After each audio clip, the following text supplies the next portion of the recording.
How's it going? Welcome to my video. Alright, so I just want to see if I could help you guys out. If you guys are in this situation that I was in a couple days ago. So essentially what happened was my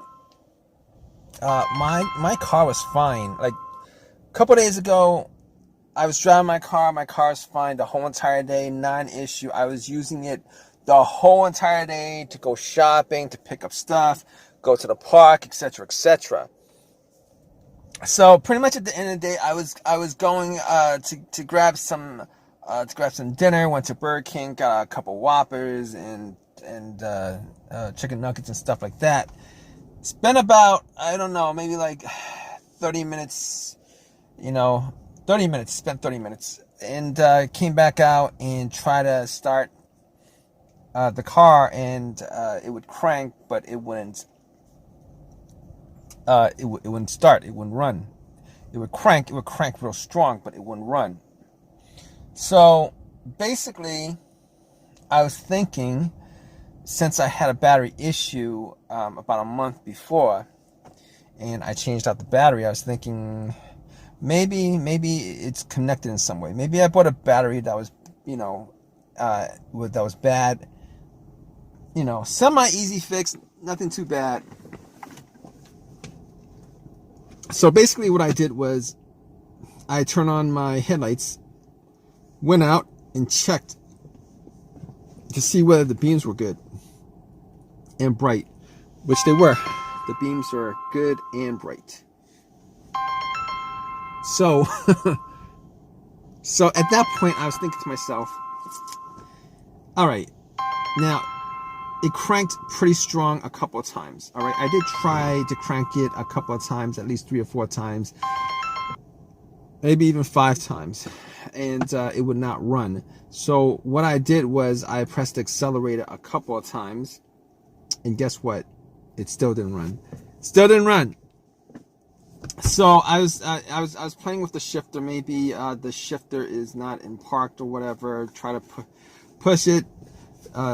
Just move it around a bit, got it to neutral, shifted to neutral, and it still had the same issue.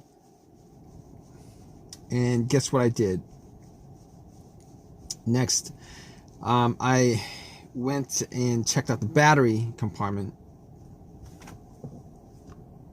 just to see whether there was any kind of visible issues with the batteries, with the battery terminals, whether they were corroded, etc., etc. Because I remembered that I did not clean them when I changed it out. I did buy Value Smart. What is it? Value Smart? I did buy one of those Walmart batteries for like $50. And I've never had an issue with those Walmart batteries. Value Plus or something like that. Walmart's Value brand. I don't know. But looked at the terminals, and the terminals were a little bit dirty. And I remember it was a little bit dirty. I never cleaned it. So I went back into Burger King, got a Coca-Cola, and pretty much got some napkins, poured a little bit on the battery terminals, and pretty much had it fizz. So I took some paper towels and wiped it, both terminals. Now let me tell you guys something. All right, the terminals, they were tight, not super tight. They were tight enough where I had to wiggle them to get them out. So that wasn't an issue. Anyway, I cleaned them up pretty good. Popped it back on, and at that point I tried to turn it on, and guess what, guys? Bam, nothing. Same issue. It cranked the same. It seemed like to me that the same strength it cranked. Still would not start. So I was like, okay, I can't tell whether it's the battery or not at this point, because I mean, there's a good chance that the battery could be worn down, and normally if the battery is worn down, you could still hear like a soft crank, but it just wouldn't turn over all the way. Unfortunately, I was hearing I was hearing a strong crank, so my assumption was the battery is good, but I can't be 100% sure of it. So at that point, I was like, let me get the power pack, the no-code power pack that I bought from Walmart like about a month ago, just to, because last time I had that battery issue, let me see. Yeah, last time I had that issue, if I had a power pack on me, I would just drove to Walmart and picked one up instead of all the stuff that,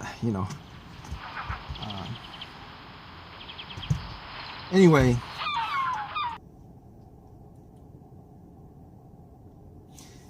Anyway, what was I saying? The battery pack. The battery pack, yeah, so I put the battery pack on and then I try to start to crank it. The battery pack was at like 75%, but that would have been enough to actually get the car to start if that was the issue. And I tried starting it, and guess what, guys? Guess what? Still the same situation. Nothing. Same situation. Still strong crank would not run. Still strong crank would not run. So had me scratching my head at that point. Knew that 100% it for sure that it was not the battery, it was not the terminals. So next troubleshooting step was I looked at the negative line, the negative wire to the battery, which is the main ground wire, and just made sure that it was connected to the frame of the car and there's no corrosion, etc., etc. And there was no corrosion. There was no corrosion. The line was good. It was connected. There was no corrosion at all. So at that point, I knew that there might be another issue that was probably a little bit more complicated. So I was like thinking to myself, okay, crank no start. Normally there is a lot of different things that could be causing it, possibly. Okay, mass airflow sensor,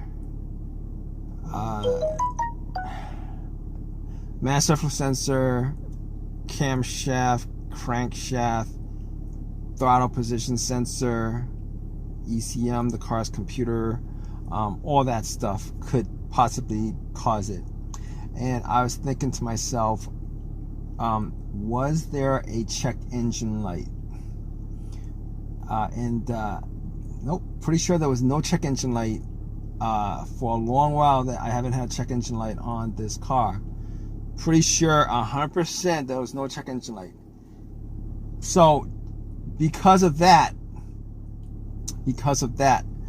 I could pretty much rule out all those things and everything else that has a sensor associated with it that could cause this issue to occur. Now, I couldn't say 100% because that issue could occur immediately, like at the very instance that I tried to start it. Probably didn't have that issue before, and then that issue just popped up. But there's, normally you get like a little warning before that stuff like that happens, where you get absolutely immobilized, where you can't start. So I was thinking about all the things that it could cause it that has a sensor, and I knew there was no check engine light on my dash. I could rule all those things out. Pretty sure I could rule all those things out, which I did rule all those things out at the time anyway.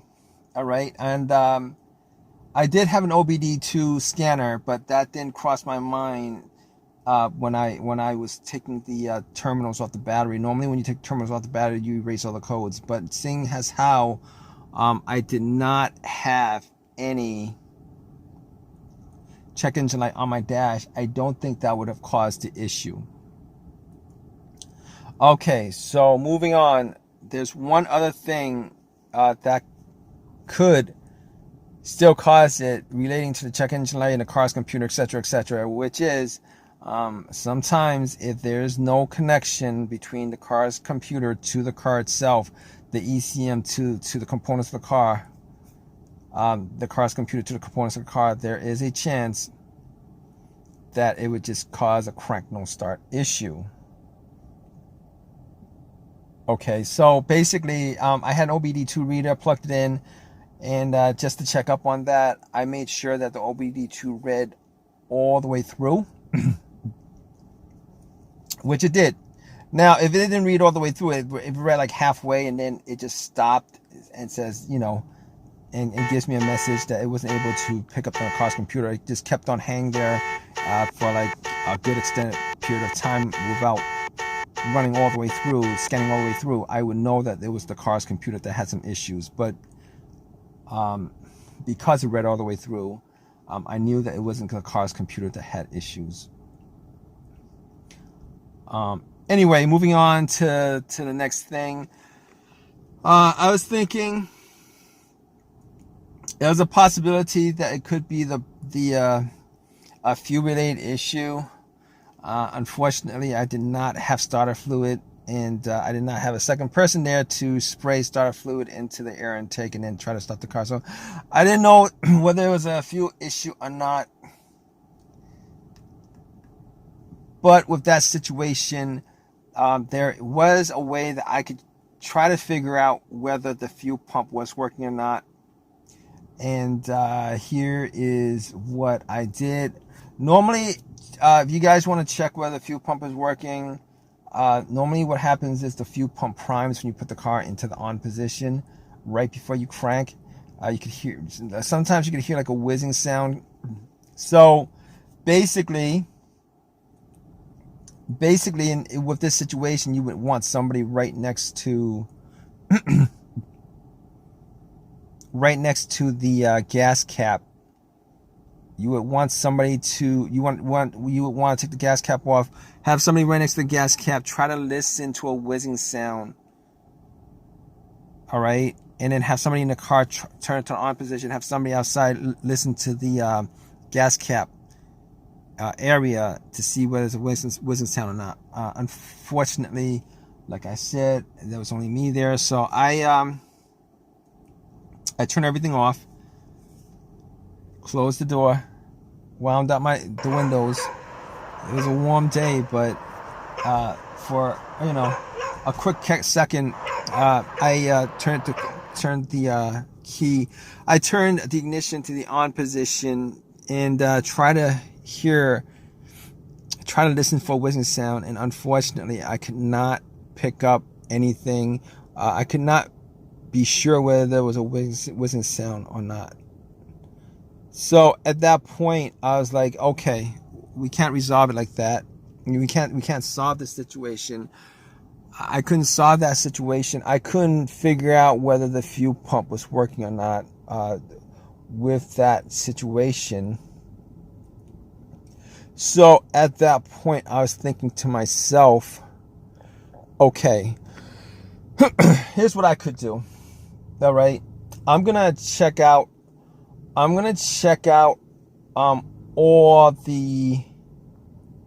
I'm gonna check out the fuses and the relays at that point. All right, I'm gonna check out the fuses and relays because that whole fuel system, it's not just the fuel pump. All right, you got the fuel filter, you got if the fuel injectors could be clogged, you got all that stuff. Okay, you got all that stuff. All right, but the more important thing is the fuel pump. So this is what I did. All right, this is what I did. The next step would be the fuses and the relays.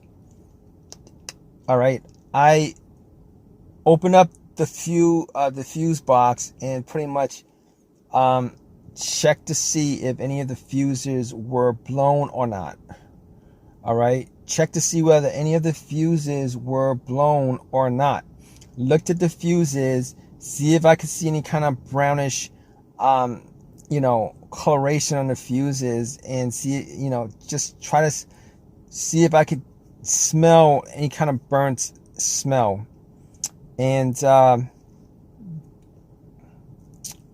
Was not able to make out whether any of the fuses were burnt or not. Did not see any kind of brown tints or anything, brown discoloration of any of the fuses. From what I could see, just from my sight alone, all the fuses look fine. So I was like, okay, this situation, and with this situation, I really couldn't do any more tests with that.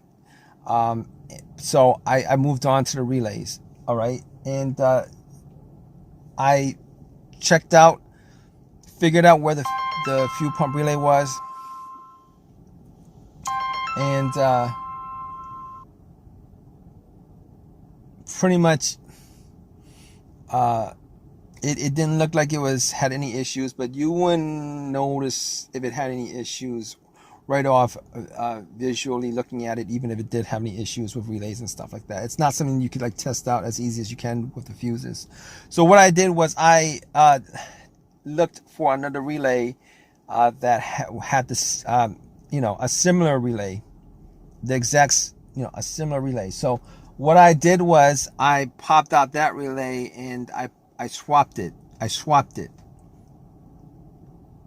And went to try to start the car, and guess what, guys? Bam! It actually started up. It cranked up. It started up. I tried a couple of times. It cranked up a couple. So at that point, I knew that I resolved the situation. So pretty much from there, I haven't had any issues since. I drove it to AutoZone, got a $15 fix, popped it in. Hadn't had any issues since. So obviously, that situation's been resolved. It was the fuel pump relay that was causing the issue. All right, guys. So just to make this long story short, it was a fuel pump relay. And if you guys are in this situation, hopefully, the fix was as easy as the fix was on my car. If it wasn't, you guys should just pretty much go through all the steps that I went through, in this videos as I explained it to you guys. And, hopefully one of those things, is the cause of your car situation and not the fuel pump itself. Obviously, if it's the fuel pump, you're not going to be able to fix that issue. Well, you could, but obviously not at that time when they're having issues, unless you have unless you're a mechanic with with tools with you and stuff like that, and the parts and stuff. But anyway, let me just end this. So hopefully, if you guys are in this situation, this video has helped you guys out. If it has, please give me a thumbs up. Please subscribe. Please, definitely leave a comment. I'm always, if you leave a comment about your situation, hopefully somebody's out there to help you out too. If they see the comment, they might be able to help you guys out with this situation, and I'll probably respond to it too. But regardless, if I can, I'll respond to it. But regardless, hope this video has helped you guys out. All right, guys, take care.